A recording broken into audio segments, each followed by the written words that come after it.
Hello students, last lecture हमने पढ़ा था कंजर्वेटिव लॉज और क्या पढ़ा था, फंडामेंटल फोर्सेस, है ना, ये चीज़ पढ़ी थी। आज हमने नेक्स्ट जो हम चैप्टर स्टार्ट करने वाले हैं जिसका नाम है unit and measurement. Unit and measurement, और इस चैप्टर में हमें कुछ चीज़ों को समझना है कि भाई आपको क्वांटिटी को आप अगर मेजर कर रहे हो तो आप उसको कैसे मेजर करोगे, किस तरीके से उसको एक्सप्लेन करोगे, समझाओगे। मान लो मैं दुकान से जाकर चीनी लेके आया। चीनी क्या चीज़ है, किस चीज़ में इसको एक्सप्रेस करोगे आप? तो एक्सप्रेस करने का मतलब है कि अगर चीनी है तो मैं इसको बोलता हूँ कि मैं मास लेके आया हूँ, है ना। मास क्या है, वेट क्या है उसका, है ना, लेंथ क्या होती है। अगर मैं बोलूँ कि आपको 50 किलो कपड़ा लेके आओ तो आपको बहुत अजीब लगेगा कि किलो थोड़ी ना होता है, कपड़ा तो मीटर में हम कंसिडर करते हैं, है ना। तो मीटर में मापेंगे कपड़े को। जैसे कि मैंने बोला कि आपसे पूछ ले कोई कि एक दिन कितना लंबा होता है, तो आपने बोला 50 किलोमीटर। अभी तो कोई बात नहीं हुई, 50 किलोमीटर थोड़ी ना होता है। एक दिन तो हम बोलते हैं 24 घंटे लंबा होता है, एक दिन में 24 घंटे होते हैं, ठीक है। तो आगे बढ़ने से पहले मैं आपको एक चीज़ बताता हूँ कि जब भी हम आगे हमने स्टेटमेंट, हम न्यूमेरिकल्स करेंगे, हमने स्टेटमेंट पढ़नी है, छोटी बड़ी स्टेटमेंट आती हैं, है ना। तो उसमें हमें 3 चीज़ें थोड़ा सा ध्यान रखना है। यही चीज़ों को हम यहाँ पे समझेंगे। सबसे पहले कोई क्वेश्चन करने से पहले आपको सबसे पहले एक चीज़ जरूर याद होनी चाहिए, इसको बोलते हैं फॉर्मूला। मोस्टली क्वेश्चंस फॉर्मूले बेस्ड होते हैं, है ना। तो फॉर्मूला अगर आपको याद नहीं होगा तो आप क्वेश्चन कैसे करोगे, राइट, ठीक है। सेकंड, आपको फैक्टर, ये आपको पता होना चाहिए कि कन्वर्जन कैसे करते हैं। अब ये कन्वर्जन क्या होता है, एक सिस्टम से दूसरे सिस्टम में जाना, यूनिट सिस्टम, राइट। तीसरा, जनरली हम कर लेते हैं कैलकुलेशन, है ना। बट ये चीज़ अगर आपको पता नहीं होगा तो आप क्वेश्चन कर ही नहीं पाओगे, आप उसको विड्रॉ कर दोगे, छोड़ दोगे, जाहिर सी बात है। बट हमें ऐसे थोड़ी ना करना है, हमने तो आगे बढ़ना है। देखो बच्चे अपना अपना फोकस करते हैं कि मुझे कॉम्पिटिटिव में जेई करना है, मेडिकल नीट करना है ना, एनडीए करना है, बहुत सी चीज़ें हैं, आप कहीं भी जा सकते हो। बट कुछ करने के लिए आपको एक चीज़ तो क्रैक करनी होगी, इसको बोलते हैं एग्ज़ाम, है ना, कॉम्पिटिटिव एग्ज़ाम। कॉम्पिटिटिव एग्ज़ाम में बैठने से पहले आप फुली प्रिपेयर हो कि भैया अगर क्वेश्चन अगर 20 आए तो 20 में से 15 मेरे कम से कम ठीक हो, तभी तो फ़ायदा है ना। आप वैसे बैठ जाओ बिना तैयारी के और आपको कुछ फ़ायदा ना हो, कुछ रिजल्ट अच्छा ना आए तो क्या मतलब है ना। तो हम आगे यही कोशिश करेंगे आपको हर चीज़ प्रॉपरली एक्सप्लेन की जाए ताकि आपको भविष्य में दिक्कत ना आए। चलिए स्टार्ट करते हैं, मिल के करेंगे। सबसे पहले मैं आपको एक क्वांटिटी के बारे में बताता हूँ, इसको बोलते हैं फिजिकल क्वांटिटी। ये इसी से स्टार्ट करते हैं। क्या होती है फिजिकल क्वांटिटी? अब मान लो मैं और मेरा दोस्त, हम दोनों ना अलग अलग झील पे चले गए नहाने। मैं यहाँ पे खड़ा हूँ और मेरा एक दोस्त यहाँ पे खड़ा है। इस झील का नाम है बी, इसका नाम है ए। मैंने बोला मेरी झील का पानी बहुत ठंडा है। भाई मैं नहाया वहाँ पे, मुझे तो ठंडा लगा। ये बोलता है कि मेरी झील का पानी बहुत ठंडा है, तो ये तो समस्या हो गई। अब कैसे पता लगाए? किसी चीज़ को अगर बताना है तो हमें एक्सप्लेन करना होगा नंबर्स में, है ना। मोस्टली हमें नंबर्स की रिक्वायरमेंट होती है। हम ऐसे नहीं अंदाज़ा लगा सकते कि बहुत ठंडा है ना। अब तवा अगर आपने गैस के ऊपर रख दिया तो तवा अब गर्म तो हो गया, भाई जाहिर सी बात है। अब ये थोड़ी ना बता सकते हो कि कितना गर्म है कि नहीं। तो ए और बी में कौन सी झील का पानी बहुत ठंडा है? तो थर्ड पर्सन आया, उसने हमारी समस्या का समाधान किया। उसने एक डिवाइस दिया जिसको बोलते हैं थर्मामीटर। यहाँ लगाया, यहाँ लगाया, देखा गया यहाँ का टेम्परेचर दिखा रहा है 25, यहाँ का भी दिखा रहा है पानी का 25। तो क्या कम ज़्यादा है क्या? नहीं, कम ज़्यादा तो नहीं है। तो कितना है? दोनों टेम्परेचर सेम है तो बराबर हो गए। बट इससे थोड़ी हमें सेटिस्फेक्शन तो हुई कि भैया हाँ दोनों का पानी एक जैसा है ना, टेम्परेचर एक जैसा है। तो ये तो टेम्परेचर माप दिया। अब मेरे घर में वायर्स आती हैं, मैं अपने घर में टीवी भी चलाता हूँ, मैं अपने घर में वॉशिंग मशीन चलाता हूँ, कपड़े धोता हूँ, बहुत कुछ करते हैं भाई हम इलेक्ट्रिसिटी से। तो आपसे कोई पूछे कि मेरे घर में ये वायर है और ये वॉशिंग मशीन में जा रही है, तो बताओ इसमें कितना लीटर करंट फ्लो कर रहा है? तो अब लीटर में तो नहीं आप माप पाओगे, वाटर तो आपने लीटर में माप दिया। तो इसको मापने के लिए एक अलग क्वांटिटी, एक अलग यूनिट डिस्क्राइब की गई है जिसको बोला गया एम्पियर। भाई किसी चीज़ को नोटिस करने के लिए, किसी चीज़ को बताने के लिए आपको कुछ ना कुछ तो यूनिट रखनी होगी उसकी, किसी चीज़ में किसी फॉर्म में तो एक्सप्रेस करोगे उसको आप, ठीक है। जैसे कि मास हो गया, लेंथ हो गया, समय हो गया, टाइम हो गया, और बहुत सी चीज़ें हैं जो हमें एक्सप्रेस करनी है। तो यूनिट्स एंड मेजरमेंट में यही चीज़ पढ़ेंगे कि आपने बोला कि मैं और मेरा फ्रेंड बहुत अच्छे दोस्त हैं, ए और बी, मैं मेरा फ्रेंड, मेरे फ्रेंड का नाम है मान लो प्रवीण, और हम दोनों बहुत अच्छे दोस्त हैं। बताओ कितनी दोस्ती है हमारे अंदर? बहुत है। अब इसको नंबर में तो एक्सप्रेस नहीं कर पाएंगे हम। तो जो चीज़ हम एक्सप्रेस नहीं कर पाएँ, मेजर ना कर पाएँ, उस क्वांटिटी को हमें पढ़ना नहीं होता फिजिक्स में। हम वही चीज़ पढ़ते हैं फिजिक्स में जिसको हम माप सकते हैं, मेजर कर सकते हैं। तो इसलिए जो क्वांटिटी माप सकें उसी क्वांटिटी को बोला जाएगा फिजिकल क्वांटिटी, राइट। तो फिजिकल क्वांटिटी क्या होती है? Physical quantity is that quantity which can be measured, like mass, length, time. मेरा वेट माप लूँ मैं, है ना, आपको बोलूँ कि लेंथ माप दो इसकी, आप स्केल से माप दोगे तो आप मेजर कर सकते हैं ना हम इसको, ठीक है। तो फिजिकल क्वांटिटी क्या होती है? Is that quantity which can be measured, ठीक है। आगे बढ़ते हैं। अब मेजरमेंट जो हम कर रहे हैं किसके साथ कर रहे हैं? भाई आपने देखा होगा कि ये पेन होते हैं, फिजिकल बैलेंस बोलते हैं इनको। मैं किसी दुकान पे गया और मुझे कुछ सामान लेना है, मान लो मुझे चावल लेने हैं, तो उस आदमी ने क्या किया, ये बकेट ली और इसमें चावल भर दिए। तो ये वाला हिस्सा क्या हो गया? ऐसे झुक जाएगा नीचे, जाहिर सी बात झुकेगा, और इसने उसको उठा के मुझे दे दिया। तो मुझे क्या पता इसमें 2 किलो है, 3 किलो है, 4 किलो है, तो आप अंदाज़ा लगा सकते हो। तो आपको क्या करना होगा? इधर भी तो एक वेट रखना होगा जिसको हम जिस पे हम विश्वास करते हैं, जिसको देख के हम इसको मान लेंगे कि ये उतना ही है जितना ये वेट है, राइट। तो हमें उस दुकानदार से कोई मतलब नहीं है, हमें तो एक ऐसी क्वांटिटी बताओ जो हमें बता सके कि ये वेट एग्जैक्ट उतना ही है। तो एक क्वांटिटी जो यहाँ रखते हैं उसको बोलते हैं स्टैंडर्ड मेजरमेंट्स, है ना। तो स्टैंडर्ड क्वांटिटी, जो स्टैंडर्ड यूनिट होगी ना, उसको यहाँ रखा जाएगा, उसके साथ इसको कंपेयर किया जाएगा। तो मेजरमेंट क्या है? एक प्रोसेस है जिसमें हम किसी फिजिकल क्वांटिटी को स्टैंडर्ड यूनिट के साथ क्या करते हैं? कंपेयर करते हैं। तो मेजरमेंट क्या है? एक प्रोसेस जिसमें किसी भी मैटर को किसी स्टैंडर्ड के साथ क्या करें? कंपेयर करें, ठीक है। तो ये यूनिट सिस्टम में अगर मान लो मेरी फिजिकल क्वांटिटी है x,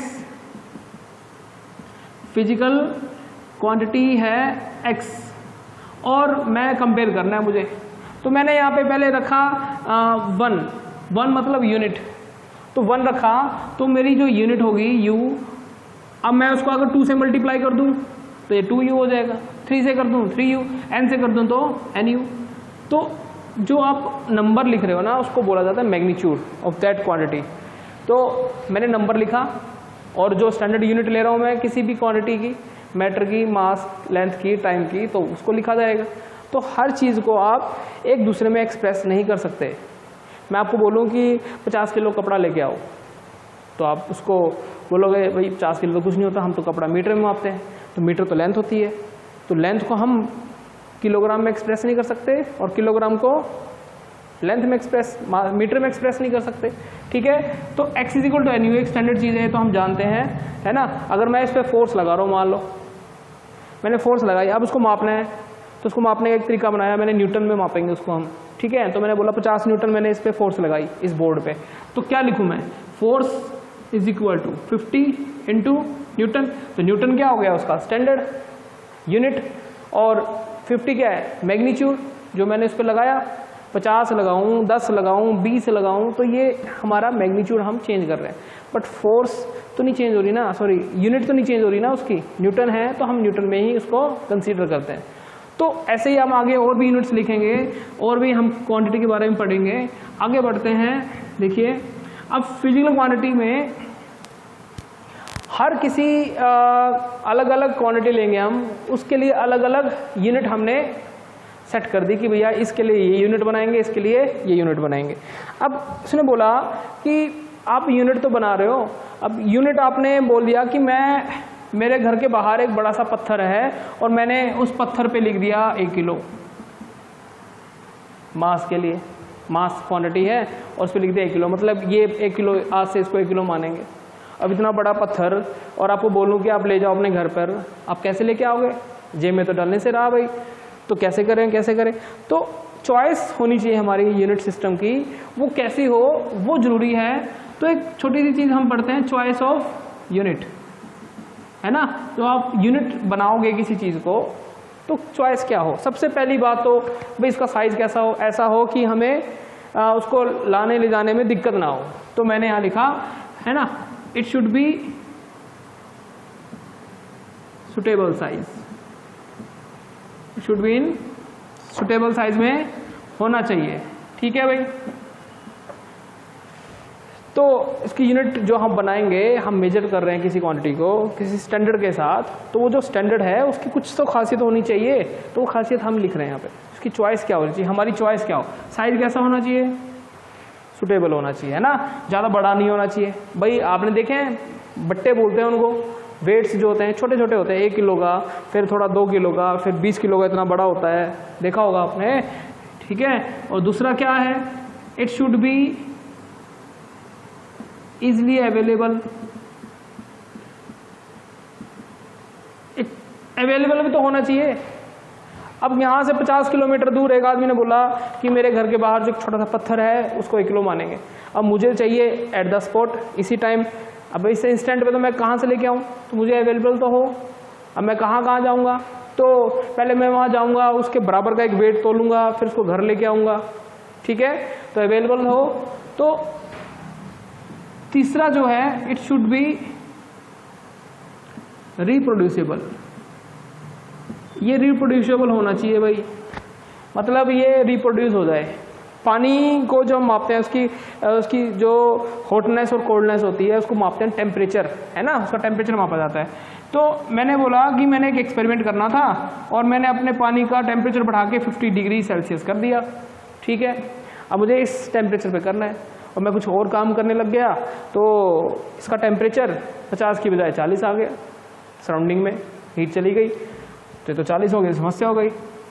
अगर मैं इसको दोबारा से अगर मैं यहाँ पे लेके आ सकूँ तो मैं अपना एक्सपेरिमेंट कर पाऊँगा, अदरवाइज तो नहीं कर पाऊँगा। तो ये ऐसा होना चाहिए कि हमारा क्या हो जाए, टेम्परेचर वापस से वही हो जाए, दिक्कत ना हो, ठीक है। तो ये प्रोड्यूसेबल होना चाहिए। तीसरा हो गया। चौथा देखो, it should not change with time, it should not change with time, time के साथ चेंज नहीं होना चाहिए। अगर टाइम के साथ चेंज हो गया तो मैं कैसे अपनी मेजरमेंट कर पाऊँगा? मान लो मेरे पास बहुत गोल्ड रखा था और मैं जब बाहर जाने लगा दूसरी कंट्री में काम करने के लिए, तो मैं अपने एक मित्र को दे गया, उसने अपने पास रख लिया, उसने माप लिया उसको, है ना, यहाँ वेट रख के, तो देखा वो कितना था, वो था वही 500 ग्राम। कितना था? 500 ग्राम। अब मान लो 10 ग्राम का जो रेट है वो है 10,000 रुपये। कितना है? 10,000 रुपये। अब 500 ग्राम को कितना हो जाएगा? तो आप निकाल सकते हो, है ना, जितना भी होगा 5 लाख। तो अब बात आती है कि 10,000 तो ये है, चलो समझ में आता है। मैं उसको दे गया, ये भी समझ में आता है। यहाँ पे उसने देखा कि यहाँ पे वेट रखा था आधा किलो, ठीक है, ये भी समझ में आता है। अब मैं आया 10 साल बाद, अब 10 साल बाद आया, मैं उसके पास गया, सबसे पहले बोला जी मुझे मेरा गोल्ड दे दो। अब क्या देखते हैं, ये जो स्टैंडर्ड के साथ उसने कंपेयर किया था, ये इस पर लिखा तो जरूर है 500 ग्राम, क्या कंडीशन है कि ये 500 ग्राम ही है एक्चुअल में? समय के साथ ये फ्रिक्शन ऐसे यहाँ लगा, ऐसे घिस घिस के इसमें से भी मास कम हो गया, तो ये 500 ग्राम की जगह पे ये रह गया आपका 450 ग्राम। भाई 50 ग्राम घट गया, इसमें घट गया ना। अब उसने वापस फिर से तोला, तो क्या देखा, मेरे वाला जो गोल्ड था वो ऐसे हो गया नीचे, ये ऊपर आ गया, इसका मतलब उसमें ज़्यादा है। अब उसको तो कितना देना है? 500 ग्राम। लिखा कितना स्टैंडर्ड पे? 500 ग्राम, बट एक्चुअल में 450 ग्राम है। तो टाइम के साथ चेंज हो गया ना। अगर टाइम के साथ चेंज हो गया तो समस्या हो जाएगी। तो हमारा टाइम के साथ चेंज नहीं होना चाहिए। तो हमारी जो गवर्नमेंट है वो एक स्टैंप लगाती है उस पर पीछे वेट पे कि वो एक्चुअल में इतना है या फिर उससे कम हो गया, ठीक है। और it should not affected, should not be affected by physical climates, जो हमारे फिजिकल क्लाइमेट हैं, जैसे कि प्रेशर हो गया, टेम्परेचर हो गया, है ना, जैसे रिप्रोड्यूशन पढ़ा ना कि अपने टेम्परेचर कम ज़्यादा हो गया था, तो वो क्लाइमेट जैसे प्रेशर टेम्परेचर वैसे डिस्टर्ब ना हो, उसका जो यूनिट सिस्टम है वो ऐसा रहे हमेशा स्टैंडर्ड, मतलब स्टैंडर्ड ही हो कि वो कुछ भी चेंज ना हो उसमें, तभी हमें फ़ायदा है उसका, अदरवाइज वो डिस्टर्ब कर देगा, है ना, मेजरमेंट को। तो ये चॉइसेस है हमारी, अगर आप 3-4 लिखें, अगर पूछ लिया जाए तो आपको आनी चाहिए, है कि नहीं। चलिए आगे बढ़ते हैं। अब यूनिट सिस्टम जो है वो तो आज के टाइम में हम टेक्नोलॉजी अपडेटेड है हमारी, तो बट पुराना समय जो था आज से 100-200 साल पहले, तो उस टाइम में यूनिट सिस्टम तो नहीं था ऐसे, तो वहाँ पे कैसे करते थे, देखिए उसके बारे में हम समझते हैं। भाई आपने कोई चीज़ मान ली कि हमें इसको मापना है, तो पहले जो सिस्टम होता था हमारे जो यहाँ पे इंडिया में, जैसे कि यहाँ ब्रिटिश सरकार थी तो उन्होंने अपना एक सिस्टम बना रखा था, तो वो अलग था। एक फ्रांस वाले उन्होंने अपना अलग बना रखा था, है ना। तो जैसे कि मेरा घर एक गांव में है, तो मैं गांव में ही अपना कुछ मुझे किसी से लेना है, तो मैं क्या करता हूँ, मुझे एक कटोरी चीनी चाहिए, तो मैं किसी घर पे गया और मैंने उसको 1 कटोरी चावल दे दिया और वहाँ से 1 कटोरी चीनी ले आया। तो ऐसे आदान प्रदान होता था प्रोडक्ट्स का। वैसे पैसे वाला जो व्यापार है उस टाइम में नहीं था, ठीक है। अब ऐसा तो नहीं है कि मैं एक गांव में रहता हूँ और मुझे दूसरे यहाँ से 50 किलोमीटर दूर दूसरे गांव से 1 कटोरी चीनी लेके आऊँगा। अगर मैं दूर जाऊँगा तो जाहिर सी बात है लार्ज स्केल में लेके आऊँगा सामान, तो उसके लिए मेरे पास भी कुछ होना चाहिए। तो पैसे का जो लेन देन है वो चलन आया, ठीक है, और आगे बढ़ते गए, टेक्नोलॉजी अपडेट होती गई, एक गांव से दूसरे गांव में गए, फिर एक शहर से दूसरे शहर में गए, व्यापार बढ़ा, ठीक है, और बढ़ते बढ़ते बढ़ते आज एक कंट्री से दूसरी कंट्री में जाता है। तो अब मैं चला गया मान लो दुबई, अब मुझे तेल लेना है, मैंने इसको बोला भाई मुझे 100 लीटर तेल डाल दे मेरी, है ना, व्हीकल में।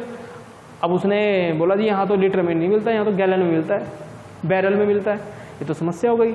अब मुझे क्या पता भाई 1 गैलन कितने लीटर के बराबर होता है, 1 बैरल कितने लीटर के बराबर होता है, तो भाई ये तो समस्या है।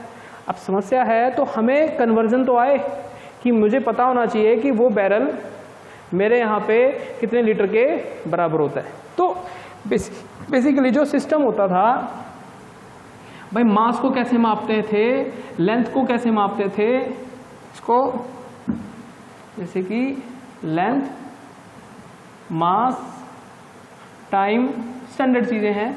पहले सिस्टम होता था, एक सिस्टम होता था FPS सिस्टम, एक होता था CGS सिस्टम, ठीक है ना। तो हमारे यहाँ पे जैसे कि मैं आपको बोलूँ, मान लो मेरा बर्थडे है, मैंने बोला केक ले आओ भाई, आप केक लेने गए आप, तो आप उसको दुकानदार को बोलोगे कि 5 किलो केक बना दे। अब ये तो बात समझ नहीं आती उसको, हमें आदत हो चुकी है, हम केक को किलो में नहीं मापते, ग्राम में नहीं मापते, हम मापते हैं उसको पाउंड में, राइट। अब पाउंड में अगर बोलोगे तो समझ आता है। उसने बोला कि भाई यहाँ तो पाउंड चलते हैं, तो आपने बोला जी चलो ऐसा करो आप 4 पाउंड है ना का एक केक बना दो, तो उसने बना दिया। उसको पता है कि 4 पाउंड कितना होता है ना। ऐसे ही हम अपना जो लेंथ है हमारी बॉडी की, उसको कैसे मापते हैं, मीटर में नहीं, फुट में मापते हैं। इसको हम फुट में मापते हैं, तो लेंथ को जो मापा जाता था फुट में, इसको बोला जाता है यूनिट सिस्टम। मैं पुराने सिस्टम की बात कर रहा हूँ ताकि आपको आगे दिक्कत ना आए। Foot system. और मास को कैसे मापते थे, पाउंड में। टाइम को तो जनरली हम सेकंड में मापते हैं, है ना। ऐसे ही ये सिस्टम भी था। लेंथ को किस में मापते थे, सेंटीमीटर में, चलो भाई ठीक है। मास को किस में मापते थे, ग्राम में। टाइम को कैसे मापते थे, सेकंड में, ठीक है। चलो भाई ये भी बात समझ में आती है। अब मान लो हमारे यहाँ पे जैसे कि गेहूँ होती है और दूसरी कंट्री ने बोला जी हमें ऐसा करो आप 500 क्विंटल हमें गेहूँ दे दो। अब ये तो समस्या हो गई। आपको तो ग्राम में पता है, अभी क्विंटल क्या होता है, तो कन्वर्जन हमें नहीं पता। अब कितना क्विंटल ग्राम से कम होता है, ज़्यादा होता है, अगर नहीं पता तो आप कैसे इसको दे दोगे, ठीक है। तो बाद में जब टेक्नोलॉजी बढ़ी, हमारा व्यापार बढ़ा, तो हमने एक और नया सिस्टम बनाया, इसको बोलते हैं MKS सिस्टम। कौन सा सिस्टम, MKS, ये नाम रखा जाता है सिस्टम का। जिसमें हम लेंथ को मापेंगे स्टैंडर्ड मीटर में और मास को मापेंगे किलोग्राम में और सेकंड को मापेंगे जनरली सेकंड में, टाइम को सॉरी, ठीक है। ये MK सिस्टम था। तो बात आती थी कि अगर एक कंट्री दूसरी कंट्री में जाती है तो समस्या क्या थी, हमें नहीं पता कि क्वांटिटी वो कैसे मापते हैं, उनको नहीं पता कि हम अपनी क्वांटिटी किसी भी क्वांटिटी को कैसे मापते हैं। तो सारे साइंटिस्ट लोग, जितने भी साइंटिस्ट थे जो मेजरमेंट्स करते थे, तो उन्होंने एक मीटिंग करी, ये है ना, फ्रांस में एक जगह है, बहुत स्टैंडर्ड सी जगह है, वहाँ पे म्यूजियम भी है साइंस से रिलेटेड, तो जिनेवा एक वहाँ पे लोकेशन है। तो वहाँ पे एक मीटिंग करी, तो एक संस्था है जिसका नाम है जनरल वेट्स, है ना, and sorry general conference of, ये हुई हमारी conference, general conference of weights and measurement. तो इसमें उन्होंने एक मीटिंग करी। अब उन्होंने एक इंटरनेशनल लेवल पे एक सिस्टम का नाम दिया, उसको बोला गया system the international, system the international, है ना, ऐसे नाम दिया। अब इसमें से आपने इसका S निकाल लिया और इसमें से I निकाल लिया, इसको एक नया नाम दे दिया, इसको बोलते हैं SI सिस्टम। कौन सा सिस्टम? SI सिस्टम, इसी को बोला जाता है, वैसे अपडेटेड नाम है इसका SI सिस्टम। SI सिस्टम में क्या होगा कि हम जब यूनिट बनाई हमने, तो हमने एक स्टैंडर्ड बना लिया कि भैया सारे जितने भी कंट्रीज हैं सब इसको फॉलो करेंगे, है ना। अपना अपना सिस्टम आप अपने वहाँ रखो, बट आपको पता होना चाहिए कि पूरे वर्ल्ड में ये सिस्टम चलेगा, SI सिस्टम। तो SI सिस्टम में तो क्या माना गया, देखिए मैं इसको ही लिख देता हूँ, MK सिस्टम की जगह पे SI सिस्टम। तो SI सिस्टम में आपने बोला कि लेंथ को किस में मापेंगे भाई, मीटर में, मास को किस में मापेंगे, किलोग्राम में, टाइम को किस में मापेंगे, सेकंड में, ठीक है। तो ये हमने सेट कर दिया कि भैया ऐसे होगा, ठीक है। अब हमें अगर जैसे कि हमारे यहाँ पे डिस्टेंसेस किलोमीटर में मापे जाते हैं, अमेरिका में माइल्स में मापे जाते हैं। अब मुझे क्या पता एक माइल कितने किलोमीटर के बराबर होता है, किलोमीटर ज़्यादा होता है, माइल ज़्यादा होता है। तो ये चीज़ें आपको है ना, आपको कन्वर्ट करनी आनी चाहिए कि हमें पता होना चाहिए लगभग 1 माइल, है ना, 1.6 किलोमीटर के आसपास होता है, ठीक है, ऑलमोस्ट, मतलब 1 माइल किलोमीटर से ज़्यादा होता है।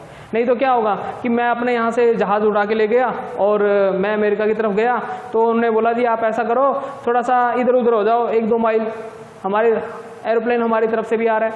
अब मुझे तो नहीं पता 1 माइल कितना होता है, 2 माइल कितना होता है। मैं थोड़ा सा ऐसे किया और ऐसे करते करते उनका जहाज़ मेरे जहाज़ से टकरा गया। ये तो फिर समस्या है भाई, ये तो बहुत है कि नहीं।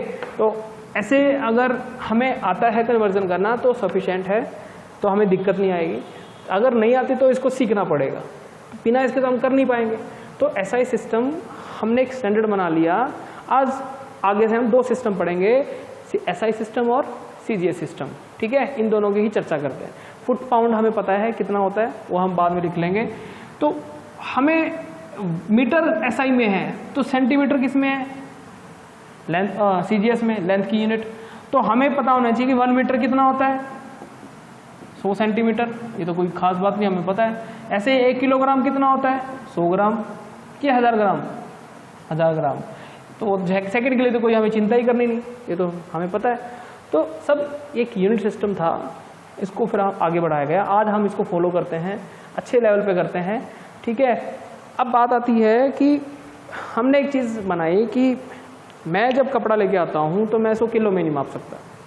किलो इन द सेंस मतलब मैं अगर मास कपड़ा लेके आ रहा हूँ तो मैंने एक स्टैंडर्ड बना कि इसको मीटर में मापा जाएगा, ठीक है। तो मीटर तो लेंथ होती है।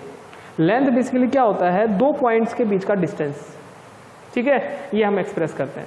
मास क्या होता है, मास होता है is the quantity of matter which contained in the system. कि मैं बोलूँ कि मेरा ये पूरा एक बोर्ड है जो हम पढ़ रहे हैं हम, तो ये किसका बना हुआ है, मैटर क्या है, लकड़ी, वुड, ठीक है। अब मैं ये कपड़ा पहनता हूँ तो मेरा कपड़ा किससे बना है, कॉटन से, राइट।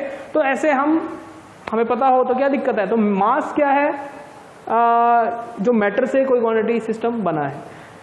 और लेंथ 2 एक्सट्रीम पॉइंट्स के बीच का डिस्टेंस, वो लेंथ हो गई। टाइम, ये तो एक रनिंग क्लॉक है जो चल रही है, हमने अपने हिसाब से घड़ियाँ बना ली, है ना, सिस्टम बना लिया।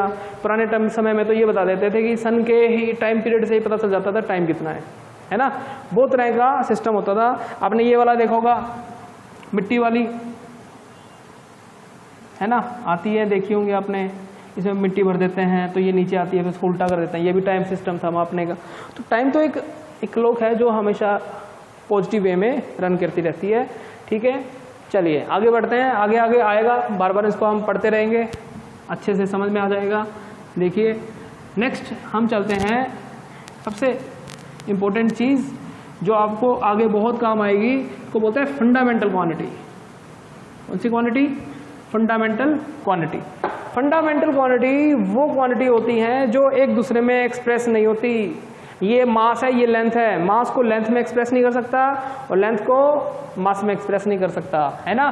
तो फंडामेंटल क्वांटिटी कितनी होती हैं? तो हम यहाँ लिखेंगे 7 तरह की होती हैं, उनकी यूनिट बना के यहाँ पे लिख देंगे।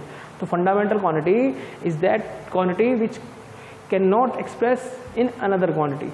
मास को लेंथ में, टाइम को लेंथ में, लेंथ को टाइम में एक्सप्रेस नहीं कर सकते। तो ये 7 फंडामेंटल क्वांटिटी कौन सी हैं? मास, लेंथ, तीसरा टाइम, और हमारे घर में तारे हैं, बताओ इसमें कितने लीटर पानी फ्लो कर रहा है? ये तो कोई बात नहीं हुई। कितना करंट फ्लो कर रहा है? कितने लीटर करंट फ्लो कर रहा है? ये तो कोई बात नहीं हुई। तो ये एक ऐसी क्वांटिटी है जो हम इन तीनों में एक्सप्रेस नहीं कर पाए, इसमें समझा नहीं पाए, है कि नहीं। तो एक अलग क्वांटिटी नाम रखा उसका, उसको बोला गया इलेक्ट्रिक करंट। फिर आगे बढ़े, टेम्परेचर। अब मेरे पास एक गिलास है पानी, उसका बताओ कितना टेम्परेचर है, कितना उसका जिसके अंदर हॉटनेस और कोल्डनेस है, तो उसको इनमें नहीं एक्सप्रेस कर पाए, तो इसका नाम अलग रखा गया। वो क्या नाम रखा गया? टेम्परेचर, ठीक है। फिर आगे बढ़े, मेरे घर में मोमबत्ती मैंने जला रखी है और उसमें से प्रकाश दिख रहा है, हमें लाइट, है ना। तो अब मैं आपसे पूछूंगा बताओ कितना प्रकाश इसमें से निकल रहा है, कितनी लाइट इंटेंसिटी कितनी इसमें से निकल रही है, तो आप कैसे बताओगे? अब इसको ना तो मास में एक्सप्रेस कर पाएंगे, ना लेंथ में, ना करंट में, ना टाइम में, ना टेम्परेचर में। तो ये तो चमक जो है इसकी निकल रही है। अब चमक कम ज़्यादा भी हो सकती है, तो अब स्टैंडर्ड तो नहीं है। तो इसके लिए अलग शब्द यूज़ किया गया जिसको बोला जाता है ल्यूमिनस इंटेंसिटी। ल्यूमिनस इंटेंसिटी, ठीक है। फिर और आगे चर्चा हुई, आगे एटम्स भी आए और मॉलिक्यूल्स के बारे में भी पढ़ा गया। तो वो एक अलग चीज़ थी जो कहीं दिखती भी नहीं है बट हमें उसको मापना भी है। उसके लिए एक अलग सिस्टम बनाया गया, मोल कंसेप्ट, और उसके लिए हम लिखते हैं यहाँ पे अमाउंट ऑफ सब्सटेंस। ये 7 जो हैं these are called fundamental quantities. अगर आपको याद हो तो बहुत अच्छी बात है, और ये याद होनी चाहिए क्योंकि आगे डायमेंशन पढ़ने हैं, इन्हीं के ऊपर डायमेंशन पढ़े जाएंगे, ठीक है। इनकी यूनिट क्या होगी भाई? यूनिट लिख लो। इसकी यूनिट क्या होगी? 1 किलोग्राम। इसकी यूनिट क्या मानी जाएगी? 1 मीटर। इसकी यूनिट क्या मानी जाएगी? 1 सेकेंड। इसको क्या मानी जाएगी यूनिट? 1 एम्पियर। इसकी क्या मानी जाएगी? 1 केल्विन। इसकी क्या मानी जाएगी? 1 कैंडला। कैंडला मतलब, है ना, मोमबत्ती के लिए लेते हैं हम। और अमाउंट ऑफ सब्सटेंस के लिए क्या ली जाएगी? 1 मोल। तो ये इनकी यूनिट्स हैं जो हम इसको यूज़ करेंगे। अगर कोई किसी चीज़ का मास मापना है, मेजर करना है, तो उसको किस में मापेंगे? किलोग्राम में, है ना। मैं अपने घर में अगर सब्जी लेके जाता हूँ तो मैं केल्विन में लेके जाऊँगा, एम्पियर में लेके जाऊँगा या किलो में लेके जाऊँगा? तो आंसर है किलो में लेके जाऊँगा, ठीक है। तो ये एक 7 क्वांटिटी थी जो फंडामेंटल क्वांटिटी कहलाती हैं। ये एक दूसरे में एक्सप्रेस नहीं कर सकते आप, राइट।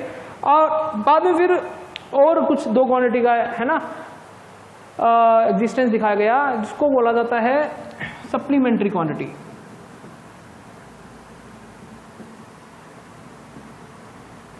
सप्लीमेंट्री क्वांटिटी कौन सी होती है?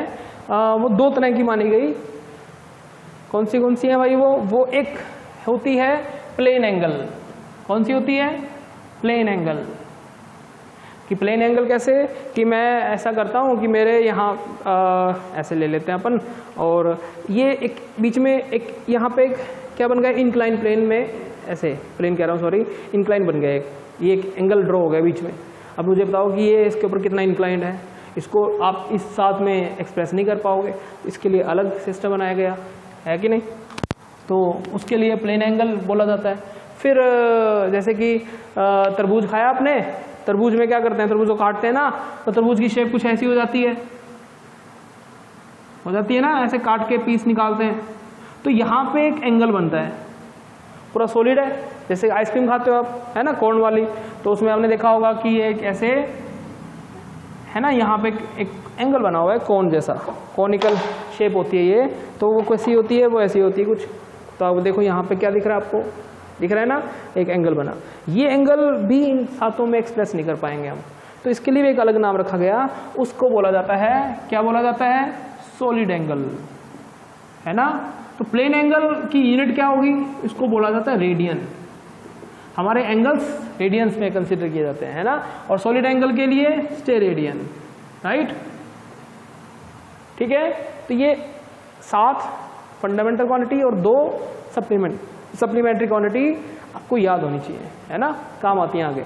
तो अब फिर हम बाद में मानेंगे कि 1 किलो किसको मानोगे, इसको मानूँ 1 किलो, इस मार्कर को मानूँ 1 किलो, या मैं खुद को मान लूँ 1 किलो, ये तो दिक्कत है।